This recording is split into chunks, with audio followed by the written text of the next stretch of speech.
വേദനിപ്പിക്കുന്നവന് മരണത്തിന് ശേഷം വേറെ ഇവിടെ വെച്ച് തന്നെ അള്ളാഹു തരും. അള്ളാഹു നമ്മളെ കാക്കുമാറാകട്ടെ. എത്രയോ പേര് അനുഭവിക്കണില്ലേ?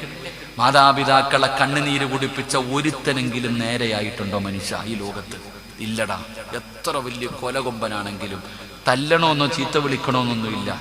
ഒരു സഹാബി നിസ്കരിച്ചു കൊണ്ടിരിക്കുമ്പോ ഒരു മഹാൻ സഹാബി എന്നൊരു മഹാൻ നിസ്കരിച്ചു കൊണ്ടിരിക്കുമ്പോ ഉമ്മ വെളിയിൽ വന്ന് നിന്ന് വിളിച്ചു, മോനെ ജുറൈജ്. ജുറൈജ് എന്ന് പറയുന്ന ചെറുപ്പക്കാരൻ നമ്മളെ പോലെ കഞ്ചാവടിച്ച് നടക്കുന്നവനല്ല. 24 മണിക്കൂർ ഇബാദത്താ, പെണ്ണുപോലും കെട്ടിയിട്ടില്ല. ജുറൈജ് ഒറ്റയ്ക്ക് ഭയങ്കര നിസ്കാരവാ. വീട്ടിൽ നിന്നാ നിസ്കരിക്കാൻ പറ്റാത്തത് കൊണ്ട് ഒറ്റയ്ക്ക് പോയി റൂം കെട്ടിയിട്ട് രാവും പകലും നിസ്കാരം. മോനെ കാണണമെന്ന് ഉമ്മയ്ക്ക് ആഗ്രഹം. ഉമ്മ വന്നിട്ട് വിളിച്ചു, മോനെ ജുറൈജ്. ജുറൈജ് നിസ്കരിച്ചുകൊണ്ടിരിക്കുക.